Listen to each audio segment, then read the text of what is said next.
हाँ जी स्टूडेंट्स, सो हुण करते हैं नैक्सट 6th सम। स्टेटमेंट है, स्टेटमेंट बेटा ध्यान दे नाल रीड करनी है। अ bag contains lamin flavoured candies only. एक साडे कोल बैग है, उहदे विच सिर्फ लैमन फ्लेवर दियां कैंडीज़ ने, होर कोई कैंडीज़ नहीं हैगियां। Malini takes out one candy without looking into the bag. कि मालिनी बैग के अंदर देखती नहीं है, बस बिना देखे बैग के हथ पाती है तो एक कैंडी जी निकाल लेंदी है। What is the probability that she takes out an orange flavoured candy. हुण आपां ने प्रोबेबिलिटी निकालनी है कि उन्हें की प्रोबेबिलिटी के चांसिस होणगे कि शी टेक आउट, वो बाहर की निकालती है ऑरेंज फ्लेवर्ड कैंडी। हुण ऑरेंज फ्लेवर्ड कैंडी आपां पहली लाइन पढ़ी है कि बैग दे विच सिर्फ तो सिर्फ लैमन फ्लेवर्ड कैंडीज़ ने। हुण ऑरेंज फ्लेवर्ड की कैंडी वो किवें निकाल लूगी?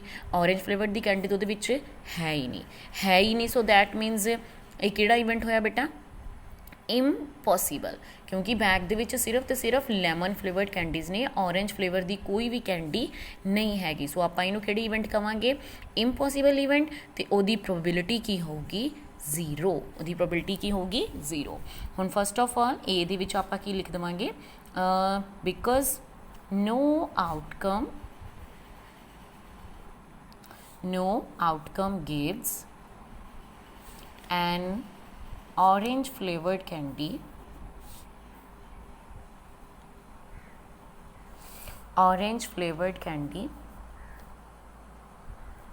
therefore किहड़े इवेंट होया है? Impossible. therefore it is an impossible event।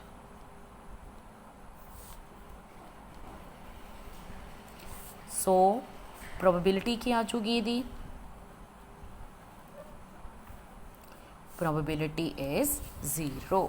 Okay, सो इसी तरह ही नैक्सट बी पार्ट पूछा गया उन्होंने अ लैमन फ्लेवर्ड कैंडी। हाँ, ये पॉसीबल है बिकॉज बैग दे विच है ही की ने लैमन फ्लेवर्ड कैंडीज़ ही ने। सो ये किहड़ा इवेंट हो गया साडे कोल? Sure event. किहड़ा? श्योर इवेंट या सर्टेन इवेंट। सो इसकी प्रोबेबिलिटी की होगी 1।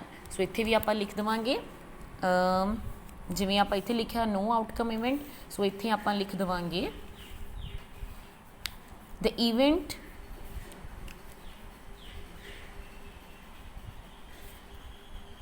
the event of taking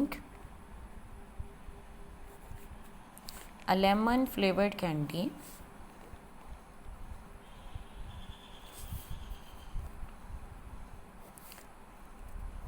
out of a bag containing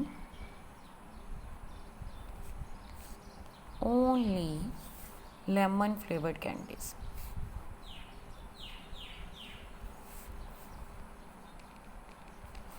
Therefore this event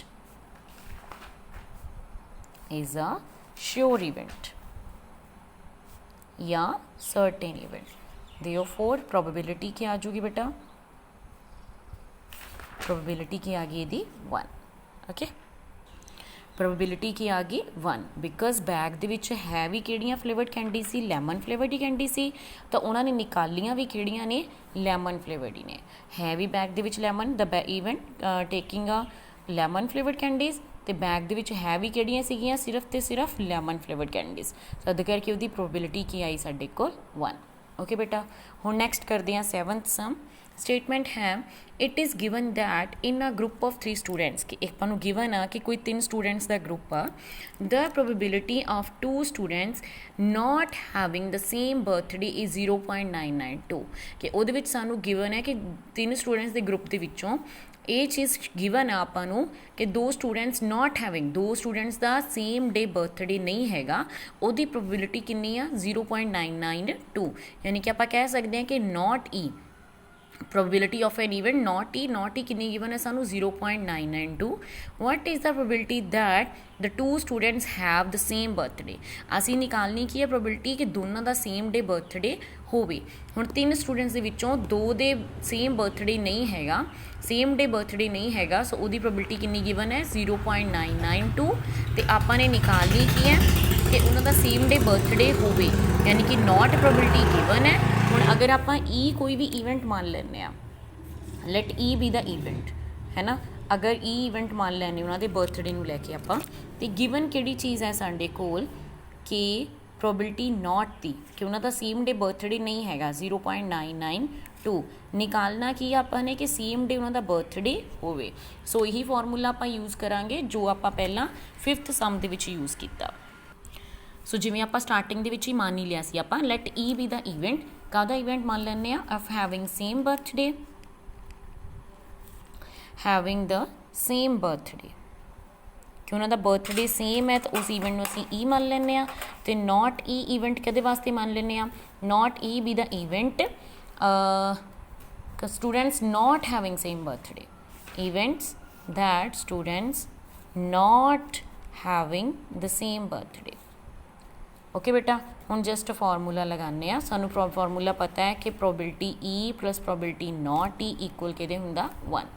ਹੁਣ ਆਪਾਂ ਨੇ ਨਿਕਾਲਣੀ ਹੈ ਜਸਟ probability ਹੋਣ ਦੀ ਤੇ ਕੀ ਹੋਊਗੀ 1 ਮਾਈਨਸ not E probability ਯਾਨੀ ਕਿ 1 ਮਾਈਨਸ 0.992 ਅਗਰ ਸੋਲਵ ਕਰਦੇ ਆ ਗਿਆ 0.008 ਕਿ ਉਹਨਾਂ ਦਾ ਸੇਮ ਡੇ ਬਰਥਡੇ ਹੋਵੇ ਇਸ ਚੀਜ਼ ਦੀ ਪ੍ਰੋਬੇਬਿਲਿਟੀ ਕਿੰਨੀ ਹੋਊਗੀ 0.08।